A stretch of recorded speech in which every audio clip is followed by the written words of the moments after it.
Cada nota en sus manos sobre su guitarra es el viaje imaginario a alguna parte del Perú.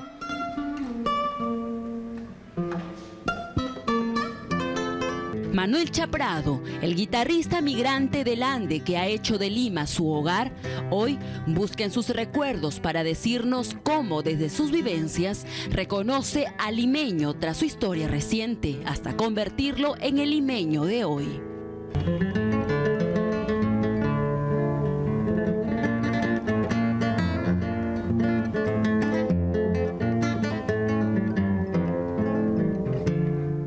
Está saturada, Lima ya no resiste más, siento que hay una especie de tugurización de Lima. Entonces se tienen que construir nuevas ciudades, tiene que ordenarse el tráfico, es terrible y la gente pierde mucho tiempo.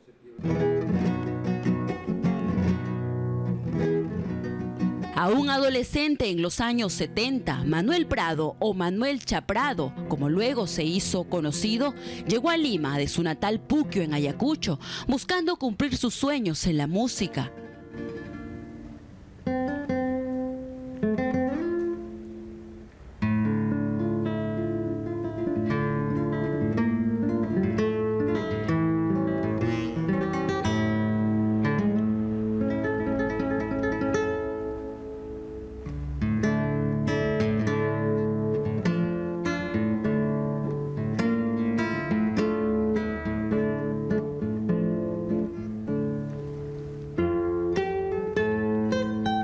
Recuerda cómo la Lima de aquel entonces, menos bulliciosa y que ya se abría paso a los grandes asentamientos humanos en la periferia, aún contaba con un tranvía que iba desde el centro de Lima hacia el Callao. Entonces llegamos a Lima, a una Lima menos bulliciosa que la actual, con menos habitantes. Todavía conocí el tranvía que cruzaba la Plaza San Martín, toda la avenida Colonial hasta la punta. Entonces llegué todavía a ser un gorreador de tranvías, ¿no? Porque cuando no alcanzaba el pasaje había que subirse por la parte trasera y nos íbamos felices y contentos a bañarnos a la punta. Lima aún era respirable, digamos, de alguna manera, ¿no? Mucho menos habitantes, creo que ahora somos un poco más de 10 millones. Ya existían los conos, el cono norte, Comas, Coyique, Año Nuevo, y por el sur Villa El Salvador, Villa María del Triunfo. Junto a su guitarra, Manuel Chaprado, el Sahara de la guitarra, mientras afina detalles para una de esas grandes presentaciones ante su público, que esta vez será el 12 de noviembre en el Gran Teatro Nacional, cierra los ojos, toca una melodía, y esta es la Lima que él anhela, y esta es a la Lima a la que él canta. A mí me gustaría ver una Lima limpia, ordenada, destugurizada, ¿no? Una Lima donde Lima es ya un Perú pequeño, donde todas las sangres, como diría Arguedas, nos demos un abrazo y caminemos sonriendo por las calles.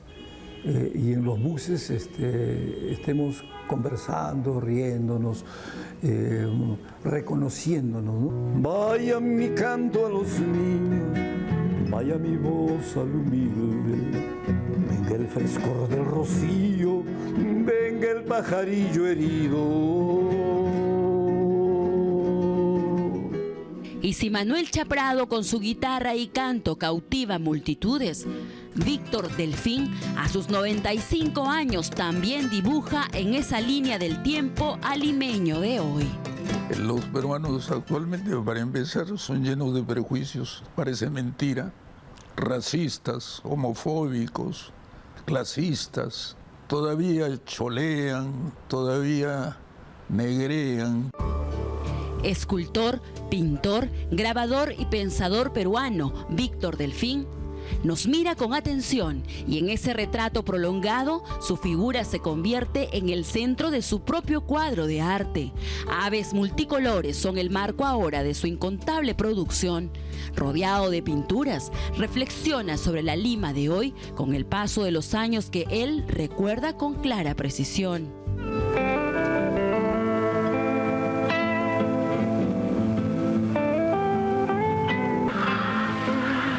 Lima era hermosísima, se podía pasear.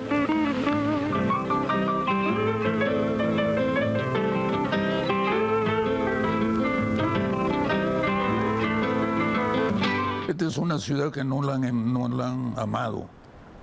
Los ricos que vivían en la calle de la Colmena y izquierda y derecha se vinieron a Miraflores y dejaron las casas hermosas, no abandonadas, sino las alquilaron y la gente supo alquilaba como siempre y terminaron siendo tugurios, eso que en México no ha ocurrido, por ejemplo. También reflexiona sobre el presente. Un lenguaje tan triste, hoy día lo he leído. El chancho fulano, el burro sutano, ya que podemos esperar donde la persona humana llega a ese grado de calificación. Yo no he oído eso en Chile, ni en Ecuador, ni en Colombia, no he oído nunca eso. Manuel Chaprado y Víctor Delfín nos perfilan y dibujan cómo es el limeño de hoy desde su mirada con el pasar de sus vivencias. Pero son historiadores y sociólogos quienes analizan al limeño de hoy en su historia de los últimos 30 años, marcada por la violencia del terrorismo, para luego pasar a la violencia de la inseguridad ciudadana y la ausencia de planificación. Yo creo que la ciudad de Lima ha pasado por procesos sumamente importantes que han marcado su idiosincrasia, como por ejemplo la violencia política. La violencia política que se desarrolla a inicio de los 90 debido a esta suerte de intento de equilibrio estratégico que busca Sendero Luminoso en la ciudad. Entonces esto trajo consigo una especie de deterioro mental en torno a las seguridades, en torno a lo que se supone representa un ámbito de seguridad para el limeño y la limeña común. Desde entonces hemos tenido ese miedo, ese temor, ya no tal vez al terrorismo, pero sí la inseguridad. Hoy en día podemos hablar de varias Limas. Lima es una ciudad, una mega ciudad, ya de 11 millones de habitantes. Tranquilamente la población de un país es una ciudad donde confluyen todas las poblaciones, todos los colores de piel, todas las tradiciones. Por eso hablamos de muchos clubes departamentales que tienen en Lima su sede, ¿no? Es una ciudad que lamentablemente creció mal planificada, entonces arrastra pues un tráfico que es característico de la ciudad. Para comprender al limeño de hoy en los últimos años, también es importante recordar la firme decisión que se tuvo de recuperar el centro histórico de Lima a finales de los años 90 y principios de los 2000. Hasta ese entonces estaba tomada por los comerciantes ambulantes en su totalidad. Lima siempre ha tenido ambulantes de la época virreinal, los famosos pregoneros, que iban vendiendo fruta, dulces. Pero ya hablamos de 1980, finales de los 70, casi comienzos de los 90, Lima está tomada ya por los ambulantes. La informalidad, entonces ya se convierte en un lugar también con desorden, con suciedad y también con delincuencia. Entonces esta Lima es la que llega a los años 1990 más o menos, y hay un punto de quiebre cuando llega a ser alcalde de Lima, Alberto Andrade, ¿no? Porque Alberto Andrade se propone pues hacer primero que Lima se ordene. Gracias a las municipalidades, ¿no?, que empezaron a pensar, de repente a reflexionar en la posibilidad de tener una ciudad un tanto más turística, cambia el perfil de la ciudad, al punto que es recuperada en buena medida, turísticamente hablando, el centro histórico de Lima, llegando incluso una gran cantidad de turistas. Estoy hablando de la década de los ya 2000, mediados de los 2000 hacia 2010. De ahí en adelante tenemos una ciudad con sumamente una gran potencia. Y es que Lima no hay una sola, por lo mismo tampoco no hay una identidad. Es muy difícil poder construir una identidad afín, ¿no? Es muy difícil poder construir una identidad muy particular, es decir, cómo somos como limeños. Pero sí hay un aspecto, creo que nos marca. Tal vez no en su gran mayoría, pero sí nos marca, que es la desconfianza. Somos personas desconfiadas unas de otras. Es una Lima de muchas necesidades, donde 1.5 millones de peruanos no cuentan con servicios básicos y es marcada también por la pandemia y la reciente llegada de inmigrantes. Cuando hubo pandemia nos dimos cuenta, entre otras cosas, que los porcentajes de pobreza y precarización eran enormes, ¿no? Aproximadamente 2 de cada 10 limeños no tenían refrigeradora y no podían, digamos, vivir en el día, no podían vivir de aquí hacia una semana. Muchos de los limeños y limeñas viven con el aspecto diario, cotidiano. No tienen para vivir cada 2 días, solamente para el día de mañana. Segundo aspecto, el hacinamiento, en el que obviamente nos obligaba a darnos cuenta que las viviendas no ayudaban o no existían o no servían para la vida de las personas comunes, que son en su gran mayoría limeños y limeñas. O sea, no estamos en una condición económicamente, aunque se crea, muy positiva, que digamos, ¿no? Entonces, ahí hay 2 aspectos que debemos considerarlos, ¿no? Considerar obviamente el tema del agua, obviamente el tema de las limitaciones que tenemos para poder enfrentar la pandemia como tal. Entonces, todo eso nos hemos dado cuenta de cuántas limitaciones podemos tener. Pero la Lima de hoy, para los analistas, esta sigue siendo marcada por el racismo y la discriminación. Si hacemos una suerte de línea de tiempo hacia atrás, la pandemia y la migración ha sacado a relucir aspectos como el de la discriminación, como el del racismo. Pero si esa línea de tiempo vamos 90 años atrás, en la década de los 30, éramos igual de discriminadores con la población, por ejemplo, migrante japonesa o migrante china. Entonces, hay aspectos que no cambian. La discriminación sigue siendo una forma de poder afrontar y enfrentar dinámicas de inseguridad frente a no saber qué te espera el día de mañana. Nos encontramos una mega ciudad con millones de habitantes, donde pues uno de los problemas que los limeños tienen en general, eso sí creo que nos unifica, es la inseguridad. O sea, hoy en día la inseguridad es terrible, hay asesinatos, hay riesgo de asaltos. Eso sí es una característica negativa que tiene la ciudad, ¿no? Por ser grande y es un pendiente que tienen las autoridades, ¿no? O sea, Lima sí es una ciudad que el limeño no se siente del todo seguro, ¿no? Es una Lima tradicional con detalles en su historia que nunca terminan de sorprendernos. El historiador Carlos Rojas Feria nos comparte alguno de ellos. Las plazas eran los mercados, ¿no? La plaza, por ejemplo, Constitución, donde queda el Congreso de la República, era un mercado. Este también era un gran mercado y así, todas las plazas de época, era lo que se hacía en la época, ¿no? Los mercados eran las plazas. La Lima que el historiador nos muestra ha cambiado y de seguro seguirá en ese camino, pero quedan piezas arquitectónicas que nos recuerdan nuestro pasado y desde allí entender nuestro presente.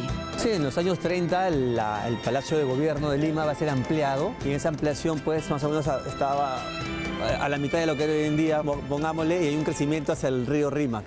Y en ese crecimiento, digamos, la construcción que va a ser destruida es el convento de Desamparados, que era un convento del siglo XVII, un convento colonial, y que va a ser trasladado el año 38-39 del siglo XX, se va a ir hasta Breña. Esta estructura fue elaborada en el siglo XVII, estamos hablando de 1610, 1620, y hoy en día la tenemos de pie, ¿no?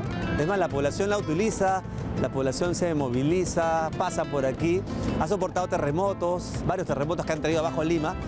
Es más antigua, este puente es más antiguo que la catedral. Ha tenido modificaciones en algunos adornos, uno puede ver fotos, pero digamos la base es colonial y ha soportado de todo.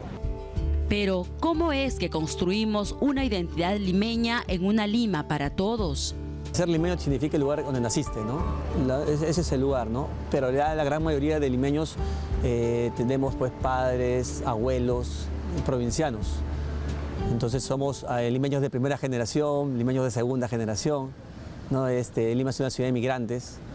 Como les decía, una ciudad de 200.000 habitantes pasó a 11 millones. Es muy difícil poder construir una identidad afín, ¿no?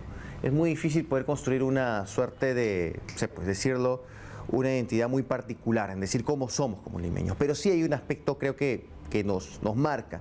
Tal vez no en su gran mayoría, pero sí nos marca, que es la desconfianza. Y es que esta es Lima variopinta, Lima la gris, siempre mirando al futuro optimista. Que sea un hogar para las futuras generaciones. Yo nunca he creído en una solución así mágica, he creído en una solución del esfuerzo. Yo vine con 15 soles a esta ciudad y mire todo lo que he hecho. Sin la ayuda del Estado ni nada. Si no hay conciencia cívica, si no hay amor a donde has nacido, si no quieres ni tu barrio, ni el árbol que está en la puerta de la esquina le echas agua.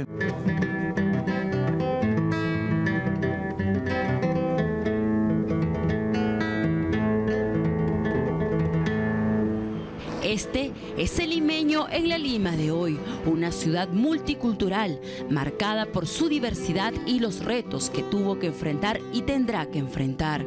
Además de ser el centro político, cultural, financiero y comercial del país y a nivel internacional dentro de las ciudades más pobladas de América Latina. Existe una deuda pendiente con Lima, no solo en el transporte e inseguridad, sino también con el medio ambiente. Es una Lima a la que hay que observarle, cantarle y dibujarle, y sobre todo respetarla como la ciudad hogar de más de 10 millones de personas en todos sus matices.